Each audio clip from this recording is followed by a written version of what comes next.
नमस्कार। आकाशवाणी से प्रस्तुत है समाचार प्रभात।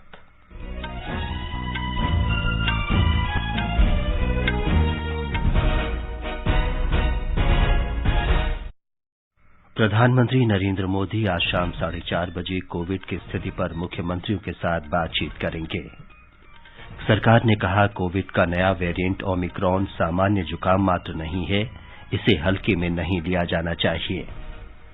विश्व स्वास्थ्य संगठन ने चेतावनी दी, टीका नहीं लेने वाले लोगों के लिए ओमिक्रॉन अधिक खतरनाक।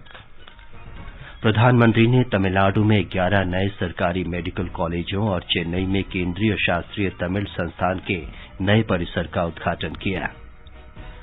भारतीय अंतरिक्ष अनुसंधान संगठन ने गगनयान मानव अंतरिक्ष कार्यक्रम के लिए क्रायोजेनिक इंजन का सफलतापूर्वक परीक्षण किया। प्रख्यात वैज्ञानिक एस सोमनाथ को भारतीय अंतरिक्ष अनुसंधान संगठन इसरो का नया अध्यक्ष नियुक्त किया गया। देश के विभिन्न भागों में आज फसल कटाई के त्यौहार लोहड़ी की धूम। राष्ट्रपति ने इस अवसर पर लोगों को बधाई दी। और क्रिकेट में भारतीय ऑफ स्पिनर वाशिंगटन सुंदर दक्षिण अफ्रीका के साथ 3 मैचों की एक दिवसीय श्रृंखला में नहीं खेल पाएंगे।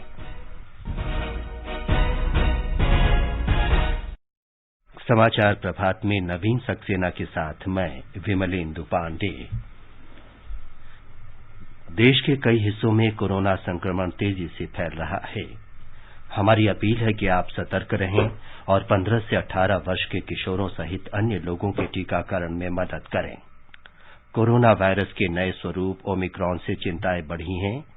सुरक्षित रहने के लिए कृपया 3 सरल उपायों का पालन अवश्य करें। मास्क पहनें, 2 गज की सुरक्षित दूरी बनाए रखें और हाथ और चेहरा साफ रखें। कोविड से संबंधित किसी भी जानकारी और मार्गदर्शन के लिए राष्ट्रीय हेल्पलाइन नंबर 011-2397-8046 और 1075 पर संपर्क करें। अब समाचार विस्तार से। प्रधानमंत्री नरेंद्र मोदी आज शाम 4:30 बजे वीडियो कॉन्फ्रेंस के जरिए सभी राज्यों के मुख्यमंत्रियों से देश में कोविड की स्थिति की समीक्षा करेंगे। प्रधानमंत्री महामारी का फैलाव रोकने के लिए किए गए उपायों का जायजा भी लेंगे। एक रिपोर्ट। प्रधानमंत्री नरेंद्र मोदी ने रविवार को देश में कोविड की स्थिति की समीक्षा के लिए उच्च स्तरीय वर्चुअल बैठक की अध्यक्षता की थी। इसमें स्वास्थ्य सुविधाओं की तैयारी, टीकाकरण अभियान की स्थिति और नए कोविड वेरिएंट ओमिक्रॉन और जन स्वास्थ्य पर उसके दुष्प्रभाव पर चर्चा की गई। प्रधानमंत्री ने जिला स्तर पर समुचित स्वास्थ्य ढांचा सुनिश्चित करने के लिए आवश्यकता पर बल दिया था और अधिकारियों से कहा था कि वे राज्यों से इस बारे में समन्वय करें। समाचार कक्ष से फरहत नाज। प्रधानमंत्री नरेंद्र मोदी ने कल वीडियो कॉन्फ्रेंस से तमिलनाडु में 11 नई सरकारी चिकित्सा महाविद्यालयों का लोकार्पण किया। श्री मोदी ने चेन्नई में केंद्रीय शास्त्रीय तमिल संस्थान के नए परिसर का भी उद्घाटन किया। Ever since we have taken office, our government has worked to address this gap. In 2014, our country had 387 medical colleges. In last 7 years only, this number has grown up to 596 medical colleges. This is an increase of 54%. In 2014, our country had around 82,000 medical undergraduate and postgraduate seats. In last 7 years, this number has gone up to around 148,000 seats. This is an increase of about 80%. चिकित्सा महाविद्यालयों के निर्माण पर लगभग 4,000 करोड़ रुपए की लागत आई है। इनमें से लगभग 2,145 करोड़ रुपए केंद्र सरकार और शेष राशि तमिलनाडु सरकार ने प्रदान की है। प्रधानमंत्री ने कहा कि तमिलनाडु में 11 नए चिकित्सा महाविद्यालयों का उद्घाटन करना एक कीर्तिमान स्थापित करने वाला दिन है। उन्होंने कहा कि 2014 में हमारे देश में 387 चिकित्सा महाविद्यालय थे, लेकिन पिछले 7 वर्षों में ही इनकी संख्या 596 हो गई है। श्री मोदी ने कहा कि सरकार ने चिकित्सा शिक्षा में सुधार के अनेक प्रयास किए हैं।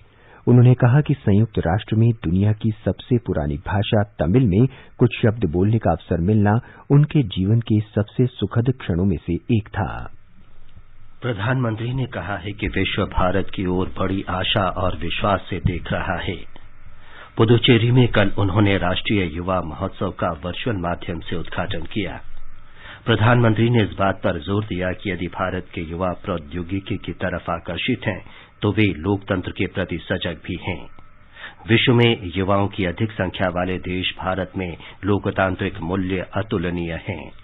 आज दुनिया भारत को एक आशा की दृष्टि से, एक विश्वस्त की दृष्टि से देखती है, क्योंकि भारत का जन भी युवा है और भारत का मन भी युवा है। भारत अपने सामर्थ्य से भी युवा है, भारत अपने सपनों से भी युवा है, भारत अपने चिंतन से भी युवा है, भारत अपनी चेतना से भी युवा है। नीति आयोग की स्वास्थ्य से संबद्ध सदस्य डॉक्टर वी.के. पॉल ने चेतावनी दी है कि कोरोना वायरस का ओमिक्रॉन वेरिएंट सामान्य सर्दी जुकाम नहीं है और इसे हल्के में नहीं लिया जाना चाहिए। श्री पॉल ने मीडिया कर्मियों को बताया कि ओमिक्रॉन वेरिएंट ने कई देशों में स्वास्थ्य प्रणाली ध्वस्त कर दी है। डॉक्टर पॉल ने कहा कि कोविड महामारी फिर भीषण होती जा रही है और इस बार ओमिक्रॉन वेरिएंट तेजी से डेल्टा का स्थान ले रहा है। उन्होंने कहा कि इससे बचने के लिए टीका लगवाना सबसे बड़ा माध्यम है। डॉक्टर पॉल ने कहा कि लोगों को सावधान रहने, टीका लगवाने और कोविड रोधी आचरण का पालन करने की जरूरत है। Omicron is not common cold. इतना सिंपल, इतना साधारण ये नहीं है कि हम इसको लाइटली लें। एक भावना बने जा रही है कि क्या होगा, ऐसा नहीं सोचे। इसी ओमिक्रॉन की वजह से कई देशों के हेल्थ सिस्टम कोलैप्स हो गए। इसी की वजह से बहुत हद तक हेल्थ वर्कर्स को घर में छुट्टी लेके बैठना पड़ा और प्रेशर पड़ा। सोसाइटी की जिम्मेवारी है कि इसको स्लो करें। इंडिविजुअल की जिम्मेवारी है कि अपनी प्रोटेक्शन करें मास्क से, फैमिली की प्रोटेक्शन करें मास्क लगा के, और प्रोटेक्शन करें वैक्सीन लेके। स्वास्थ्य मंत्रालय में संयुक्त सचिव लव अग्रवाल ने बताया कि इस साल 4 जनवरी को समाप्त हुए सप्ताह में 5% कोविड संक्रमण वाले जिलों की संख्या 78 थी, जो 11 जनवरी को समाप्त हुए सप्ताह में 300 हो गई है। विश्व स्वास्थ्य संगठन के प्रमुख ने चेतावनी दी है कि कोविड का ओमिक्रॉन वेरिएंट उन लोगों के लिए विशेष रूप से खतरनाक है जिन्होंने वैक्सीन नहीं लगवाई है। संगठन के महानिदेशक टेड्रोस एडोनम गैब्रेयेसस ने कल जिनेवा में बताया कि ओमिक्रॉन डेल्टा की तुलना में कम गंभीर है, लेकिन फिर भी ये खतरनाक वायरस है। ओमिक्रॉन के कारण संक्रमण दर में तेजी से बढ़ोतरी हो रही है और लगभग सभी देशों में इसने डेल्टा वेरिएंट का स्थान ले लिया है। अफ्रीका में कोविड टीकाकरण के बारे में श्री गैब्रेयेसस ने कहा कि वहां 85% से अधिक लोगों को अभी तक कोविड वैक्सीन की एक डोज भी नहीं मिल पाई है। उन्होंने कहा कि महामारी पर अंकुश लगाने के लिए इस स्थिति को बदलना होगा। विश्व स्वास्थ्य संगठन के प्रमुख ने बताया कि प्रत्येक देश में इस वर्ष के मध्य तक लगभग 70% आबादी के टीकाकरण के लक्ष्य से अभी हम बहुत दूर हैं। उन्होंने बताया कि 90 देशों में अभी तक 40% टीकाकरण का लक्ष्य भी हासिल नहीं हुआ है, जबकि 36 ऐसे देश हैं जहां 10% से भी कम लोगों को कोविड वैक्सीन लगी है। बिहार में कल 6,413 लोगों में कोविड संक्रमण की पुष्टि हुई है। राज्य में इस समय 28,659 लोग उपचाराधीन हैं। 1 जनवरी को संक्रमित व्यक्तियों की संख्या 750 थी, जो अब 38 गुना बढ़ गई है। गुजरात में पिछले 24 घंटे में कोविड संक्रमण के 9,941 नए रोगियों का पता चला। राज्य के स्वास्थ्य विभाग के अनुसार सर्वाधिक 3,843 नए रोगी अहमदाबाद में सामने आए, जबकि सूरत में 2,505 नए संक्रमितों का पता चला। गुजरात में कल कोविड रोधी वैक्सीन की 3 लाख से अधिक डोज दी गई। राज्य में अब तक 9 करोड़ 41 लाख से अधिक डोज दी जा चुकी हैं। ओडिशा में कोविड के उपचाराधीन रोगियों की संख्या 35,000 से अधिक हो गई है। कल एक ही दिन में कोविड के 8,778 नए रोगी सामने आए। इससे पहले राज्य में 7,000 से अधिक नए रोगियों का पता चला था। हमारी संवाददाता ने बताया है कि राज्य में कल 74,600 से अधिक नमूनों की जांच की गई, जिनमें संक्रमण की दर 11.76% पाई गई। इस बीच ओडिशा के चुनाव आयोग ने अगले महीने होने जा रहे पंचायत चुनाव के दौरान अनुपालन के लिए कोविड के विस्तृत दिशा निर्देश जारी किए हैं। तेलंगाना में पिछले 24 घंटे में कोविड के 2,319 नए मामले दर्ज किए गए। इसके साथ ही राज्य में कोविड रोगियों की संख्या 7 लाख से अधिक हो गई है। देश में अब तक 1,54,50,00,000 से अधिक कोविड रोधी टीके लगाए जा चुके हैं। केंद्रीय स्वास्थ्य मंत्रालय ने बताया कि अब तक 26,19,000 से अधिक एहतियाती डोज पात्र व्यक्तियों को लगाए गए हैं। अब तक 2,96,00,000 से अधिक टीके 15 से 18 वर्ष के किशोरों को लगाए गए हैं। कर्नाटक उच्च न्यायालय ने राज्य में कोविड प्रतिबंधों के दौरान कांग्रेस द्वारा रैली निकाले जाने पर राज्य सरकार और कर्नाटक प्रदेश कांग्रेस कमेटी से जवाब मांगा है। जनहित याचिका पर सुनवाई करते हुए उच्च न्यायालय ने कल तक जवाब देने को कहा है।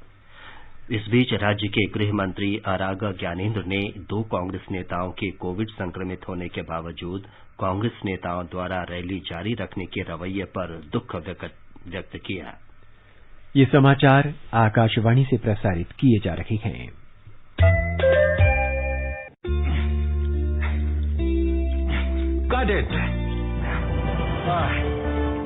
सोचिए, अगर असल जिंदगी में ऐसी हालत हो तो कितनी मुश्किलें होती हैं, लेकिन शुक्र है बैंकिंग के लिए नहीं।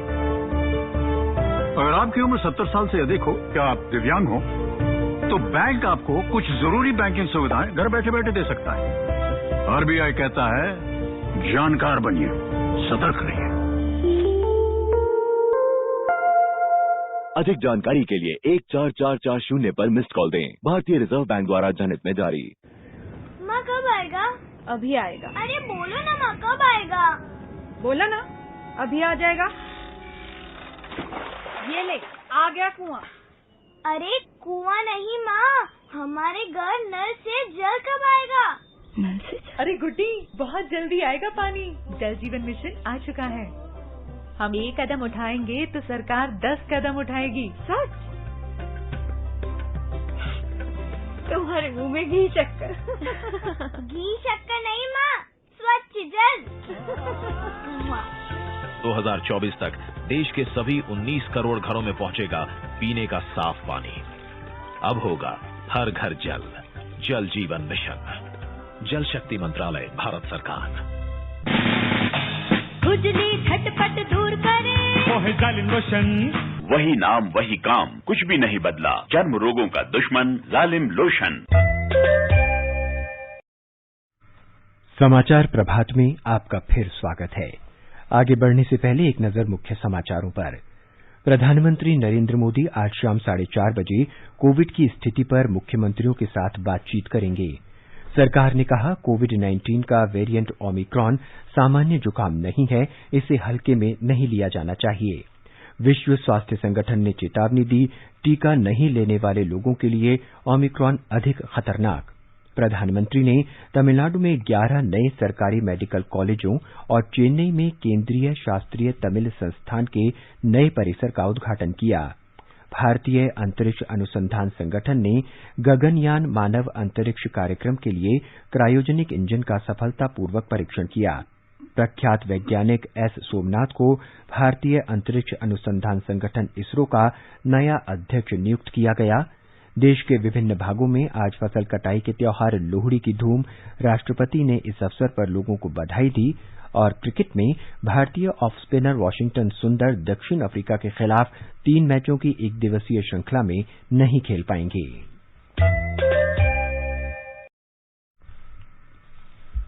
भारतीय अंतरिक्ष अनुसंधान संगठन ने गगनयान मानव अंतरिक्ष कार्यक्रम के लिए क्रायोजेनिक इंजन का सफलतापूर्वक परीक्षण किया है। तमिलनाडु में इसरो परिसर में कल 720 सेकेंड की अवधि का परीक्षण किया गया और उसके लक्ष्य हासिल किए गए। इसरो की विज्ञप्ति में कहा गया है कि परीक्षण की पूरी अवधि के दौरान इंजन के मापदंड अनुमानों के अनुरूप थे। प्रख्यात वैज्ञानिक एस सोमनाथ को भारतीय अंतरिक्ष अनुसंधान संगठन इसरो का नया अध्यक्ष नियुक्त किया गया है। उन्हें अंतरिक्ष सचिव का दायित्व भी दिया गया है। श्री सोमनाथ के शिवन का स्थान लेंगे, जिनका कार्यकाल इसरो प्रमुख के रूप में कल पूरा हो रहा है। इसरो अध्यक्ष और अंतरिक्ष सचिव के रूप में श्री सोमनाथ का कार्यकाल पदभार ग्रहण करने की तारीख से 3 वर्ष के लिए होगा। उत्तर प्रदेश विधानसभा चुनावों से संबद्ध भारतीय जनता पार्टी की कोर समिति की कल नई दिल्ली में बैठक हुई। पार्टी के वरिष्ठ नेता और केंद्रीय गृह मंत्री अमित शाह ने बैठक की अध्यक्षता की। पार्टी सूत्रों ने बताया कि बैठक में अपना दल और निषाद पार्टी के साथ सीटों के समझौते पर चर्चा हुई। अपना दल की नेता और केंद्रीय मंत्री अनुप्रिया पटेल और निषाद पार्टी के अध्यक्ष संजय निषाद भी बैठक में मौजूद थे। उत्तर प्रदेश चुनावों के लिए भाजपा प्रभारी धर्मेंद्र प्रधान, उत्तर प्रदेश के उप मुख्यमंत्री केशव प्रसाद मौर्य तथा पार्टी के अन्य नेताओं ने भी बैठक में भाग लिया। पार्टी सूत्रों ने बताया कि भाजपा की केंद्रीय चुनाव समिति की बैठक के बाद सीटों के समझौते की घोषणा की जाएगी। भारत आज केपटाउन में दक्षिण अफ्रीका के साथ तीसरे और अंतिम क्रिकेट टेस्ट मैच के तीसरे दिन कल के स्कोर दूसरी पारी में 2 विकेट पर 57 रन से आगे खेलना शुरू करेगा। भारत अभी 70 रन से आगे चल रहा है और कल का खेल समाप्त होने तक विराट कोहली 14 और चेतेश्वर पुजारा 9 रन बनाकर क्रीज पर थे। इससे पहले भारत ने दक्षिण अफ्रीका को पहली पारी में 210 रन पर आउट किया। भारतीय ऑफ स्पिनर वाशिंगटन सुंदर कोविड संक्रमित हो जाने के कारण दक्षिण अफ्रीका के खिलाफ 3 मैचों की एक दिवसीय श्रृंखला में नहीं खेल पाएंगे। इस महीने की 19 तारीख से शुरू होने वाली श्रृंखला में अब सुंदर के स्थान पर जयंत यादव को टीम में शामिल किया गया है। पहला एक दिवसीय मैच इस महीने की 19 तारीख को और दूसरा एक दिवसीय मैच 21 जनवरी को खेला जाएगा। फसल कटाई का त्योहार लोहड़ी आज उत्तर भारत, विशेष रूप से पंजाब, हरियाणा, हिमाचल प्रदेश, दिल्ली, जम्मू और चंडीगढ़ में मनाया जा रहा है।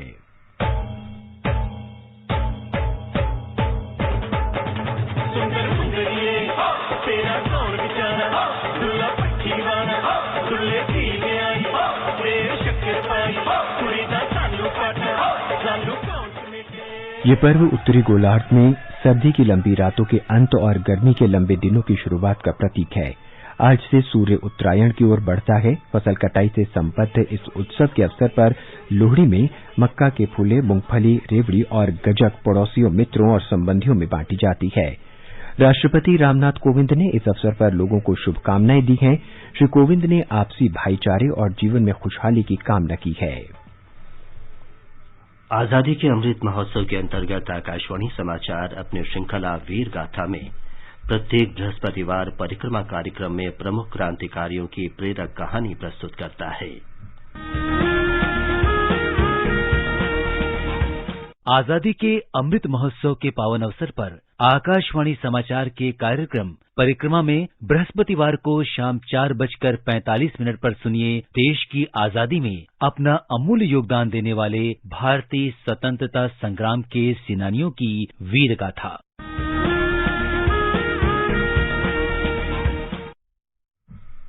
आजादी के अमृत महोत्सव के अंतर्गत आइए अब सुनते हैं आकाशवाणी की विशेष प्रस्तुति आजादी का सफर। आजादी का अमृत महोत्सव।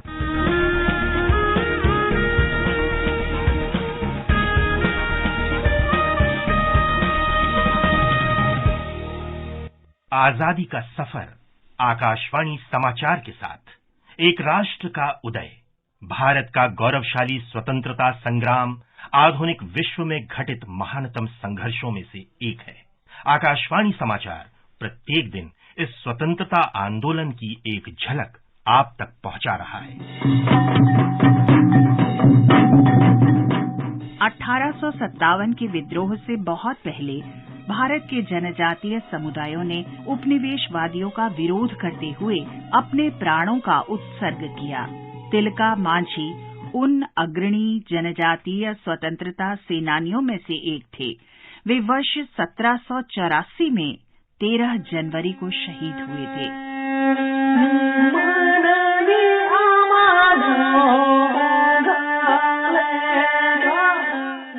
अपने लोगों और अपने जमीन की रक्षा के लिए प्रतिबद्ध तिलका मांझी ने जनजातियों को तीर धनुष चलाने में प्रशिक्षित सेना के रूप में संगठित किया।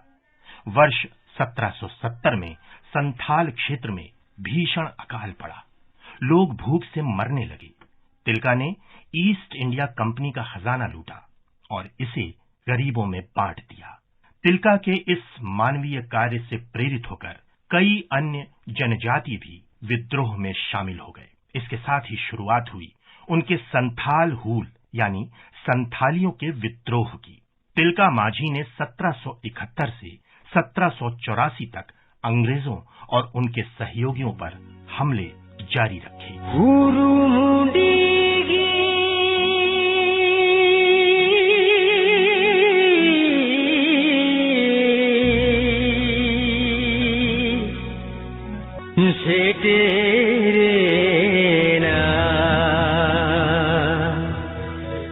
सार जमगीर साडे सिंगड़ सकवा।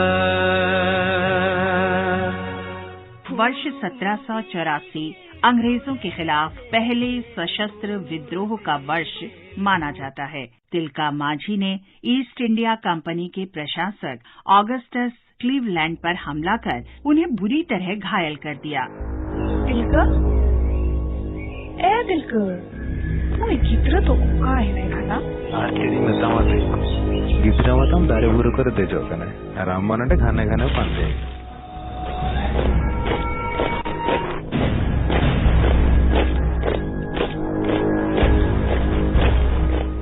अंग्रेज तिलापोर जंगल के चारों ओर जमा हो गए जहां से हमला हुआ था, लेकिन तिलका और उनके साथियों ने कई सप्ताह तक अंग्रेजों को रोके रखा।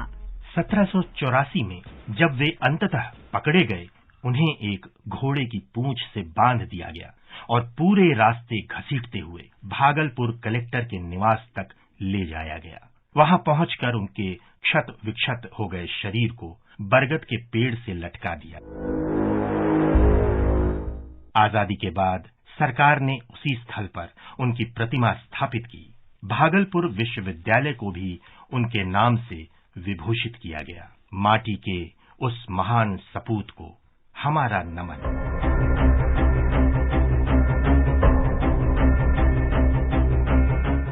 दूसरे अंग्रेज सिख युद्ध के दौरान 13 जनवरी 1849 को चिलियांवाला की लड़ाई हुई थी। सिख सेना का नेतृत्व शेर सिंह कर रहे थे, जबकि ब्रिटिश सेना कमांडर इन चीफ ह्यूग गाउफ के नेतृत्व में सामने थी। सिख सैनिक संख्या में कम थे, लेकिन उन्होंने ब्रिटिश सेना को पीछे हटने पर विवश कर दिया।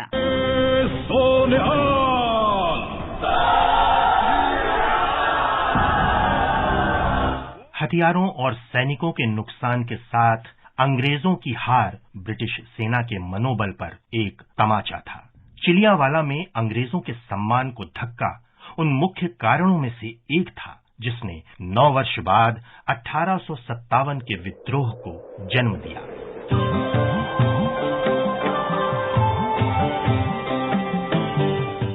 आज के ही दिन हम फकीर मोहन सेनापति का भी स्मरण करते हैं, जो आधुनिक ओडिया साहित्य के जनक भी माने जाते हैं।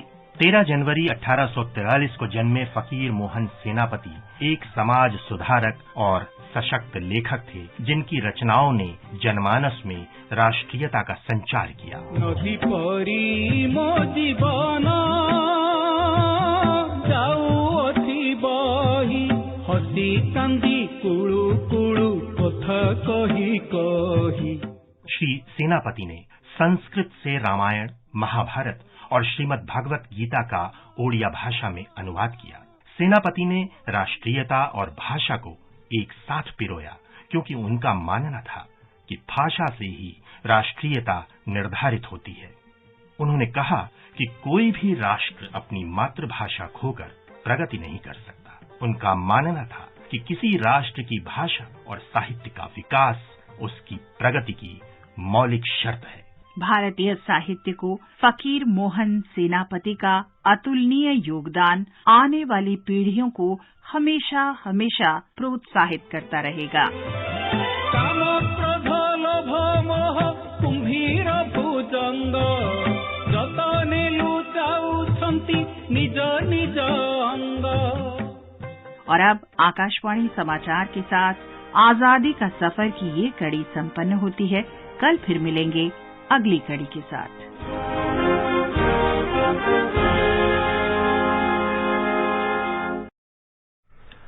आजादी का अमृत महोत्सव के लिए सभी उपभोक्ताओं को शुभकामनाएं। हॉलमार्क सोने की शुद्धता सुनिश्चित करता है। हमेशा हॉलमार्क वाले सोने के आभूषण खरीदें। उपभोक्ता संबंधित किसी भी शिकायत के लिए कृपया राष्ट्रीय उपभोक्ता हेल्पलाइन के टोल फ्री नंबर 14404 पर संपर्क करें। उपभोक्ता मामले विभाग, भारत सरकार द्वारा जनहित में जारी। जागो ग्राहक जागो। आकाशवाणी का समाचार सेवा प्रभाग आज रात 9:30 बजे कोरोना जागरूकता श्रृंखला के तहत हिंदी और अंग्रेजी में लाइव फोन इन कार्यक्रम प्रसारित करेगा। इस कार्यक्रम में डॉक्टर राम मनोहर लोहिया अस्पताल नई दिल्ली के डॉक्टर अजय शुक्ल श्रोताओं के प्रश्नों के उत्तर देंगे। श्रोता हमारे विशेषज्ञ से टेलीफोन नंबर 011-2342-1230 और 011-2342-1764 पर प्रश्न पूछ सकते हैं। ये कार्यक्रम FM गोल्ड चैनल और अतिरिक्त मीटरों पर सुना जा सकेगा। अब एक नजर आज के मौसम पर। राजधानी दिल्ली में आंशिक रूप से कोहरा छाया रहेगा। मुंबई में आसमान साफ रहेगा। चेन्नई और कोलकाता में बादल घिरे रहने और हल्की बारिश का अनुमान है। श्रीनगर, जम्मू, मुजफ्फराबाद और गिलगित में आंशिक रूप से बादल छाए रहेंगे। लेह में हल्का हिमपात हो सकता है। विशाखापत्तनम और बेंगलुरु में सुबह कोहरा और बाद में बादल छाए रहेंगे। हैदराबाद, तिरुवनंतपुरम और पुडुचेरी में भी बादल छाए रहने की संभावना है। पूर्वोत्तर में गुवाहाटी, इम्फाल, शिलंग, अगरतला और आइजॉल में कोहरा छाया रहेगा। कोहिमा, गंगटोक और ईटानगर में बादल घिरे रहने की संभावना है। ये समाचार हमारी वेबसाइट newsonair.gov.in/hindi पर भी उपलब्ध है। नवीन, अब बताएं कि आज के समाचार पत्रों में क्या विशेष है। विमलेंदु, पंजाब में प्रधानमंत्री की सुरक्षा में चूक पर उच्चतम न्यायालय द्वारा सुरक्षा समिति का गठन अखबारों की बड़ी खबर है। हरिभूमि की सुर्खी है, अब जांच पर कोई आंच नहीं। सुप्रीम कोर्ट ने बनाई जांच कमेटी। उच्चतम न्यायालय की पूर्व न्यायाधीश न्यायमूर्ति इंदु मल्होत्रा करेंगी कमेटी की अध्यक्षता। कोविड संक्रमण विरोधी अखबारों की बड़ी खबर है। लोकसत्य का कहना है 14 दिन में 11 गुना बढ़े कोरोना के केस। राष्ट्रीय सहारा लिखता है 24 घंटे में 1,94,000 से अधिक नए संक्रमित। केंद्र ने राज्यों से कोविड दवा और ऑक्सीजन भंडारण करने को कहा। 300 जिलों में साप्ताहिक संक्रमण दर 5% से अधिक। सरकार ने ओमिक्रॉन से होने वाले संक्रमण को सामान्य सर्दी खांसी नहीं मानने और टीका लगवाने की अपील की। नई नीति शीर्षक से दैनिक भास्कर का कहना है, मरीजों में गंभीर लक्षण न हो तो अस्पताल से तीसरे दिन छुट्टी। केंद्र ने कोरोना मरीजों के इलाज को लेकर नए दिशा निर्देश जारी किए हैं।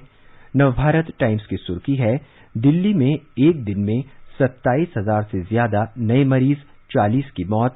हर 10 में से 8 कोविड मरीज ओमिक्रॉन की चपेट में। 5 राज्यों में विधानसभा चुनाव की सरगर्मी अखबारों के मुख्य पृष्ठ पर है। दैनिक भास्कर की राजस्थान पत्रिका का क्या शीर्षक है, ओबीसी क्रीमी लेयर की सीमा 8 से बढ़ाकर 12 लाख करने की तैयारी। गणना में वेतन और कृषि आय पर भी होगा विचार। हिंदुस्तान ने थल सेना प्रमुख जनरल मनोज मुकुंद नरवणे के हवाले से लिखा है, वास्तविक नियंत्रण रेखा से घटे सैनिक लेकिन खतरा कायम। मजबूत सैन्य ढांचे से चीन की चुनौती का करेंगे मुकाबला। अंत में मुख्य समाचार एक बार फिर। प्रधानमंत्री नरेंद्र मोदी आज शाम 4:30 बजे कोविड की स्थिति पर मुख्यमंत्रियों के साथ बातचीत करेंगे। सरकार ने कहा, कोविड का नया वेरिएंट ओमिक्रॉन सामान्य जुकाम मात्र नहीं है, इसे हल्के में नहीं लिया जाना चाहिए। विश्व स्वास्थ्य संगठन ने चेतावनी दी, टीका नहीं लेने वाले लोगों के लिए ओमिक्रॉन अधिक खतरनाक। प्रधानमंत्री ने तमिलनाडु में 11 नए सरकारी मेडिकल कॉलेजों और चेन्नई में केंद्रीय शास्त्रीय तमिल संस्थान के नए परिसर का उद्घाटन किया। भारतीय अंतरिक्ष अनुसंधान संगठन ने गगनयान मानव अंतरिक्ष कार्यक्रम के लिए क्रायोजेनिक इंजन का सफलतापूर्वक परीक्षण किया। प्रख्यात वैज्ञानिक एस सोमनाथ को भारतीय अंतरिक्ष अनुसंधान संगठन इसरो का नया अध्यक्ष नियुक्त किया गया और देश के विभिन्न भागों में आज फसल कटाई के त्योहार लोहड़ी की धूम। राष्ट्रपति ने इस अवसर पर लोगों को बधाई दी। इसके साथ ही समाचार प्रभात का ये अंक समाप्त हुआ। नमस्कार।